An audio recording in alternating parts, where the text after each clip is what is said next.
Décidément, on n'y arrive pas, hein. C'est assez tragique. C'est assez tragique. Si vous jouez contre le Barça, vous avez juste à jouer en 5-3-2.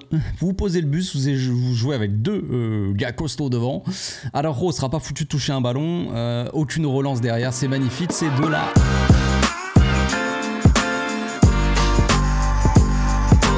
Au passage, n'hésite pas à nous rejoindre si c'est pas encore fait et à partager la chaîne autour de toi, ça fera plaisir à tonton. On va essayer de se détendre un petit peu, voilà, on va se poser un petit peu. Match compliqué, franchement c'est compliqué, c'est très frustrant en fait. Ça fait péter un plomb ce genre de match parce que t'es devant ta télé, tu vois des joueurs qui savent pas aligner 3 passes, tu vois une équipe d'en face qui est très agressive, très physique, voilà, qui joue tous les coups à fond. Tu vois notre défense qui sait pas aligner, qui sait pas faire une passe pour sortir d'un pressing qui est pas non plus fou. En soi, on joue dans la moitié de terrain adverse pendant tout le match. C'est très frustrant. Franchement, c'est assez frustrant. Surtout que la première mi-temps, elle est pas si mal que ça, je trouve. En soi, en termes de football. Même si, évidemment, on perd. À la mi-temps, on est mené 2-1, mais dans le contenu purement comparé au Celta Vigo, où vraiment on a eu beaucoup de mal à trouver des solutions, on a quasiment rien fait contre le Celta Vigo en première mi-temps. On est passé une fois avec une frappe de Joao Félix contre le Celta Vigo, je répète. Et là, on avait quand même beaucoup plus de, on arrivait à trouver beaucoup plus de circuits de passe, tu vois, dans l'axe, tout ça, on arrivait à mieux circuler on arrivait à mieux faire circuler le ballon. C'était plus intéressant, mais dans le contenu, voilà, on se fait flinguer, on se flingue tout seul en fait. En fait, c'est ça le truc, on se flingue tout seul. La dinguerie de Ter Stegen et Romeu, je sais pas à quoi ils jouent les types, parce que ça fait flipper. Franchement, on a une défense, frère. On passe d'une défense en fait, la saison dernière, incroyable, que ça qui est positif, limite, et on passe maintenant à cette saison, une défense, frère, c'est violent. Alors, ce n'est pas uniquement la faute des défenseurs, c'est aussi le système qui veut ça. On joue avec une équipe qui est beaucoup plus offensive, donc voilà ce que ça donne. Et en plus de ça, on n'est pas foutu de faire un pressing efficace. Notre pressing est dégueulasse. Notre défense, à chaque fois, ils sont à la rue. Là, pour le coup, on joue avec deux défenseurs. On joue en 2-3-5, concrètement, plus ou moins. Il y a des mouvements, il y a des trucs. Ok, c'est cool, mais on joue en 2-3-5. Là, c'était Araujo et Inigo Martinez, donc deux gars qui pour les passes, ils sont allergiques aux bonnes passes, donc c'est compliqué pour eux de faire des relances dignes de ce nom. Genre, c'est assez fou de voir ça quand même. Mais bon, bref, ce n'est pas forcément très étonnant.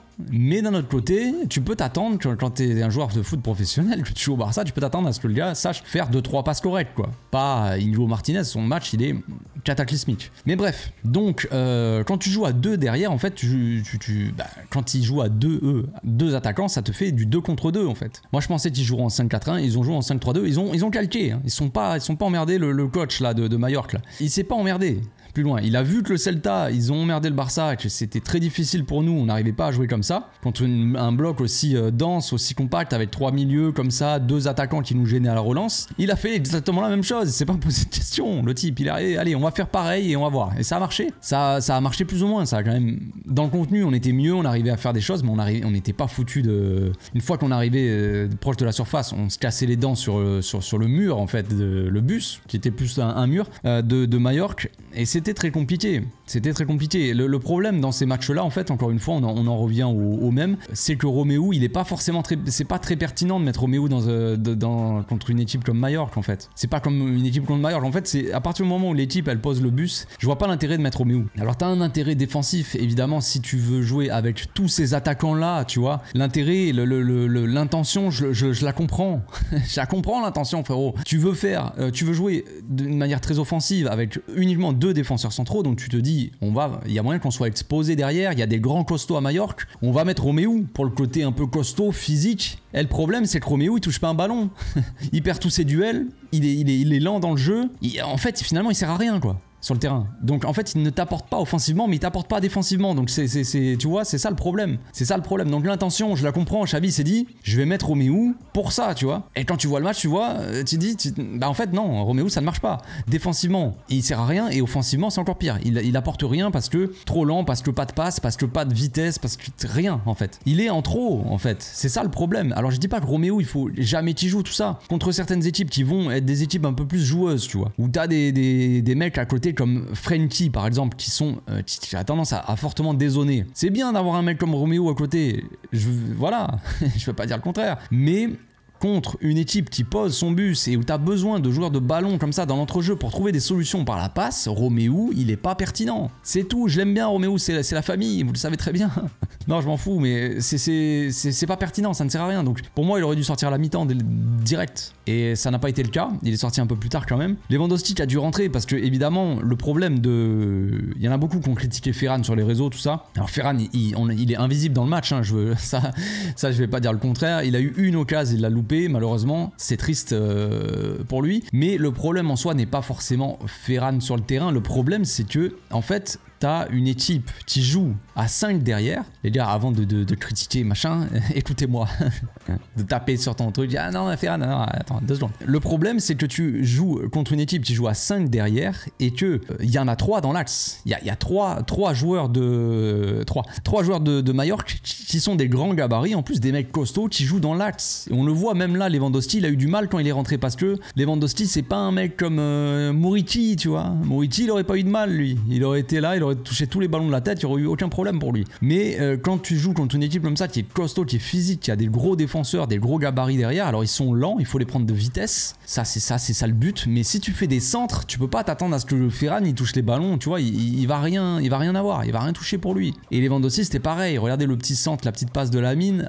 il était tellement tenu dans un étau physiquement par les mecs qui sont costauds, tu vois, que c'est compliqué de prendre le dessus en fait sur cette défense physiquement déjà. Donc c'est pas évident. Lewandowski qui a quand même fait une bonne rentrée, qui est utile sur le deuxième but. Rafinha qui a été le meilleur sur le terrain avec Gavi, hein. Franchement, si je dois donner 2 joueurs qui ont été au-dessus, c'est Gavi et Rafinha. Lamine Yamal qui a fait une bonne rentrée, évidemment Fermin Lopez qui marque, mais sinon tout le monde a été en dessous, hein. Franchement, les deux, Araujo et Inigo Martinez, ont été catastrophiques. Je trouve Baldé, c'est sur la même lancée que d'habitude, c'est-à-dire que n'y a pas d'apport, il n'y a rien. Un match assez neutre. Cancelo, un match très neutre, franchement, j'ai envie de dire presque mauvais match de la part de Cancelo, parce qu'il y en a plein qui critiquent, voilà, même les Omar, les machins, là, ils critiquent tout le temps, critiquer Gavi dès qu'on peut, critiquer Ferran Torres, critiquer tout le monde, ok, on est bien content, mais Cancelo, franchement, il est passé à travers de son match. Invisible le type. Gundogan, il n'a pas pesé assez, mais il a quand même été un minimum intéressant, parce que Gundogan, il joue au cœur du jeu, donc c'est compliqué. On l'a vu en première mi-temps, Gundogan, tous les ballons qu'il touchait, dès qu'il se retournait ou il essayait de se retourner, de jouer vite en une touche, tout ça, c'était pas mal, mais il se faisait direct